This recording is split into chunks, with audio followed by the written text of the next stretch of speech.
C'est pas bien de bloquer, c'est pas bien de bloquer, ça montre que tu tiens quand même à cette personne, ça montre que tu as quand même des sentiments, que tu es encore impliqué, c'est pas bien de bloquer. Si, bloque-le. Hello, j'espère que vous allez bien, bienvenue sur ma chaîne Love Heals. Si vous venez de découvrir cette vidéo, je vais vous demander de liker, de vous abonner à ma chaîne en cliquant sur la cloche pour recevoir les notifications et surtout de partager cette vidéo à une personne qui serait sûrement dans le besoin d'écouter mes mots, d'écouter mes phrases, d'écouter ce que j'ai à vous dire sur la vidéo d'aujourd'hui. Si vous ne me suivez pas sur les réseaux, suivez-moi sur TikTok ou sur Instagram sur Love Heals. C'est là-bas que la plupart de mes conseils sont publiés et donnés pour vous permettre d'avoir une vie amoureuse toujours plus épanouissante, toujours plus dans la réussite et toujours plus dans l'abondance parce que c'est ce que vous méritez. Le thème d'aujourd'hui, c'est bloque-le. Bloque-le. Enlève-le de tes followers, retire-toi de ces followers, oublie cette personne, même si c'est difficile, passe à autre chose. Mais en tout cas, bloquez-le. Prenez l'habitude de bloquer les personnes qui se moquent de vous. Prenez l'habitude de bloquer l'accès virtuel, énergétique à ces personnes, à cet homme, à cette femme qui vous manipulent, qui vous font du mal, qui vous prennent pour des moins que rien, qu'ils pensent qu'ils ont un ascendant sur vous en jouant avec vos émotions et donc en jouant avec vos énergies et donc en jouant avec vous, tout simplement. Pourquoi? Parce que en fait, on ne se rend pas compte que les actions que l'on peut faire, les actions que l'on fait dans le digital, les actions que l'on met dans l'accès que l'on donne ou pas à une personne, a en fait une influence dans les liens que l'on a avec cette personne, dans en fait l'importance que l'on a avec cette personne. Ça commence déjà par les amis, ça commence par les personnes que l'on connaît au travail. Et évidemment, ça passe évidemment par les personnes que on rencontre de manière amoureuse. Et donc, ils ont forcément de l'importance, un effet direct sur nos émotions, sur notre corps, sur notre bien-être psychologique, mental et physique. Et donc, quand vous remarquez qu'une personne est en train de se moquer de vous, quand vous remarquez qu'une personne est en train de vous ghoster et de revenir à chaque fois avec des excuses bidons, quand vous remarquez voilà, qu'une personne est en train de jouer avec votre santé mentale, votre bien-être mental, prenez automatiquement cette facilité à bloquer à bloquer cette personne sur vos réseaux, à bloquer cette personne par rapport à son numéro de téléphone sur WhatsApp et voilà. Prenez vraiment cette habitude de bloquer cette personne parce que en fait, ça va marquer le moment où vous reprenez votre pouvoir. Et quand je dis qu'il faut bloquer cette personne, ça ne veut pas dire qu'il faut, quand vous vous ressentez faible, parce que cette personne vous aura rebalancé ce mensonge pour essayer de s'excuser, de vous trouver des raisons, ça ne veut pas dire qu'il faut la redébloquer par la suite. Quand vous bloquez quelqu'un, restez-y. Même si la personne se bat des pieds et des mains pour essayer de revenir dans votre vie, même si cette personne essaie des pieds et des mains de vous balancer voilà, toutes les excuses qu'elle aura à vous dire par rapport à la justification à apporter à son comportement, gardez-la bloquée. Gardez-la bloquée.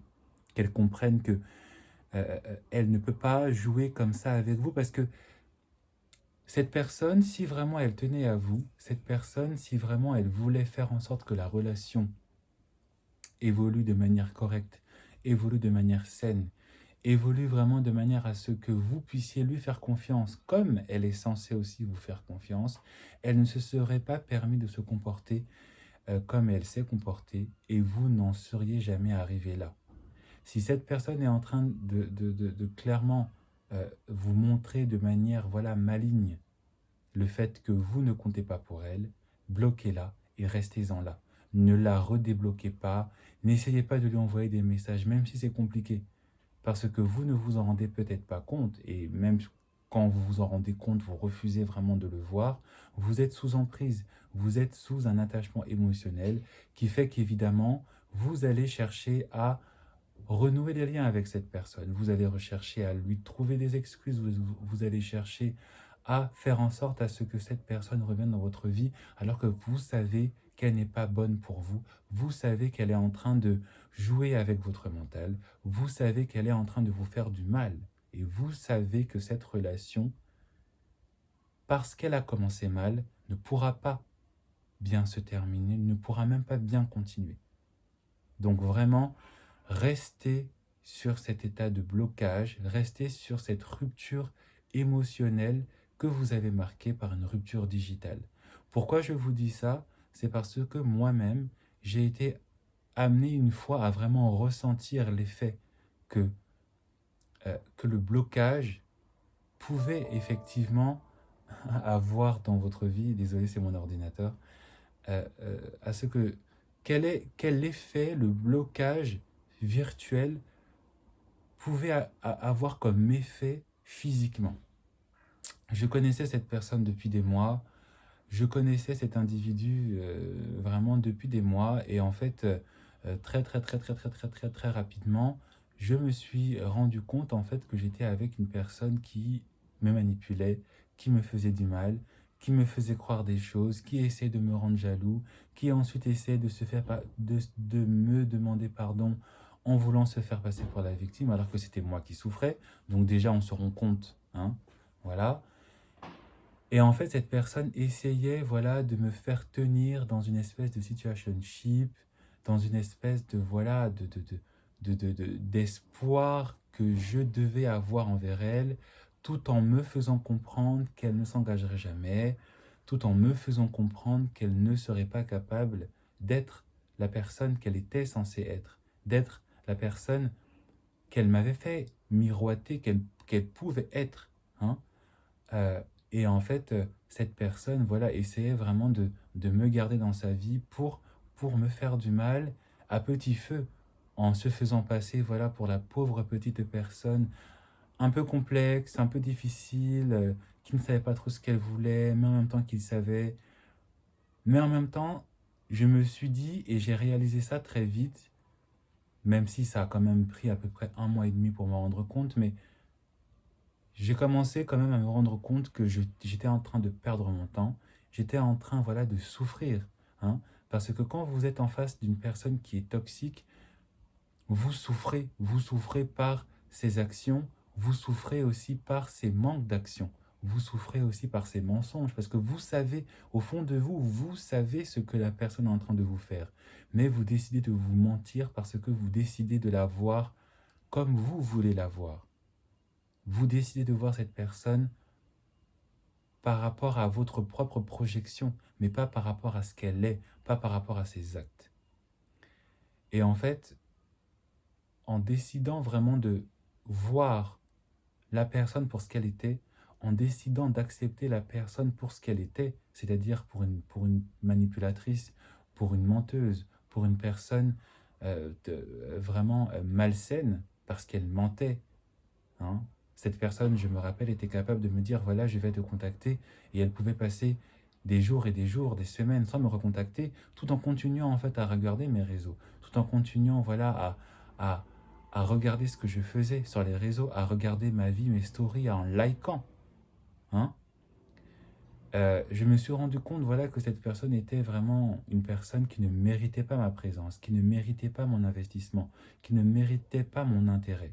Et donc un jour, dans la souffrance, parce que je souffrais, hein, j'étais vraiment en peine de cœur, je pouvais passer, voilà, des heures comme ça à errer dans le temps, dans l'espace, en me posant des questions par rapport à cette personne, parce que je souffrais. Un beau jour, je me suis levé, j'ai pris mon téléphone et j'ai décidé de la bloquer. Je l'ai bloquée de partout, sur tous les réseaux, sur WhatsApp, sur Messenger, tout. Et vraiment, au moment où j'ai fait ça, au moment où à chaque fois j'étais en train de bloquer cette personne, J'étais en train de me dire, voilà, toi et moi, c'est terminé. Toi et moi, nous n'avons plus de lien. Toi et moi, vraiment, nous, nous, nous, je mets fin en fait à cet échange, à cette relation malsaine. Et je vous jure que en même temps que j'étais en train de faire ça, en même temps que j'étais en train de poser cette action et en train de me dire cette phrase dans ma tête, je ressentais la paix. Je ressentais qu'il y avait un lien qui se détachait entre cette personne et moi. Je ne sais pas comment vous expliquer ça. Je ne sais pas comment vous faire comprendre ça à part mes mots, mais vraiment, j'ai ressenti qu'il y avait un lien qui était lié, qui était créé entre cette personne et moi, un lien invisible. Et en posant cette action, en posant ces actions, j'ai senti en fait que ces liens étaient en train d'être rompus, d'être vraiment cassés, d'être brisés, hein, et qui avait en fait en moi une récupération de mon bien-être, une récupération de ma paix, une récupération de ma joie, une récupération vraiment de vraiment une récupération de mon pouvoir, une récupération de ma santé mentale, hein, de ma santé aussi spirituelle presque. Et c'est là où je me suis rendu compte en fait que mm, bloquer quelqu'un, bloquer vraiment quelqu'un, rompre les liens avec une personne, surtout quand cette personne vous a montré qu'elle était toxique, vous a montré qu'elle n'était pas capable d'établir quelque chose de sérieux avec vous, était en train de vous aspirer dans une espèce de dépendance, dans une espèce d'esclavage émotionnel. Et le fait de rompre ça, vous récupérez votre pouvoir, vous récupérez votre bien-être, vous récupérez votre joie de vivre. Certaines personnes vont vous dire que oui, si tu fais ça, ça le prouve en fait à cette personne que tu tiens à elle, que tu es attaché. Ça, c'est vraiment pour les personnes qui sont encore dans l'ego. Parce qu'effectivement, quand vous êtes dans l'ego, vous voulez prouver à cette personne. Vous voulez prouver à cette personne que vous continuez de bien vivre avec sa présence ou pas, tout en la laissant quand même présente dans votre vie de manière digitale et en lui laissant l'accès de pouvoir regarder votre vie sur les réseaux. Ça, c'est l'ego, ça, c'est l'orgueil, ça, c'est la fierté, ça, c'est le désir vraiment de continuer à recevoir une espèce de validation. Pour certaines personnes, ça peut effectivement marcher. Si vous êtes suffisamment fort mentalement, faites ça. Si vous êtes effectivement suffisamment fort dans votre mental, que vous arrivez à supporter la toxicité que vous fait une personne, tout en continuant à faire comme si tout allait bien, tant mieux, faites-le.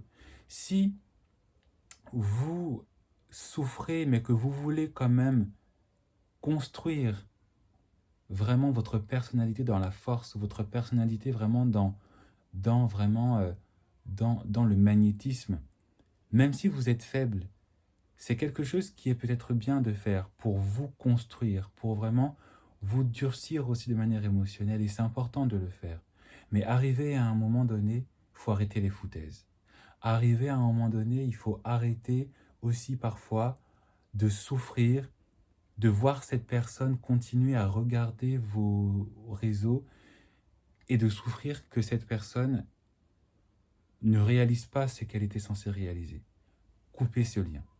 À un moment donné, il faut arrêter de se mentir, couper les liens, bloquer l'accès à cette personne. Parce que cette personne va continuer en fait quelque part à se nourrir de vous, à se nourrir de votre indifférence, à se nourrir aussi de votre intérêt. Même si vous faites semblant d'aller bien, elle sait quelque part que vous continuez à penser à elle. Et en coupant le lien, en bloquant la personne, en arrêtant vraiment de donner l'accès à cette personne, quelque part, vous lui montrez que vous tournez la page, que vous passez à autre chose. Et cette personne, elle ne va pas forcément vous le dire, mais l'action que vous allez poser va vraiment lui faire du mal, va toucher son ego, va la mettre dans le regret, va vraiment la mettre dans une amère amertume. Elle ne va pas forcément vous le dire parce qu'elle est fière, parce qu'elle est toxique. Donc elle sait que si elle commence à revenir vers vous, aussitôt, vous allez gagner. Mais donc, le fait de faire ça, de bloquer la personne, va vraiment en fait va vous remettre en tant que sujet dans l'intérêt que vous devez apporter à vous-même. Donc vraiment, moi, c'est vraiment quelque chose que je vous invite à faire, même si ça vous fait mal, même si ça vous fait mal. 6 mois après, vous allez repenser à cette action et vous allez me dire, et vous allez déjà vous dire que vous aviez bien fait. Hein. Ne passez pas votre temps à rechercher la validation de quelqu'un, ne passez pas votre temps à espérer. Hein. L'amour, c'est censé être concret. L'amour, c'est censé être dans les actions. L'amour, c'est censé être dans la constance des actions que fait une personne par rapport à vous. Et si cette personne n'est pas là pour marquer à chaque fois, hein, des actions pour concrétiser ça, vraiment passez à autre chose. Passez à autre chose.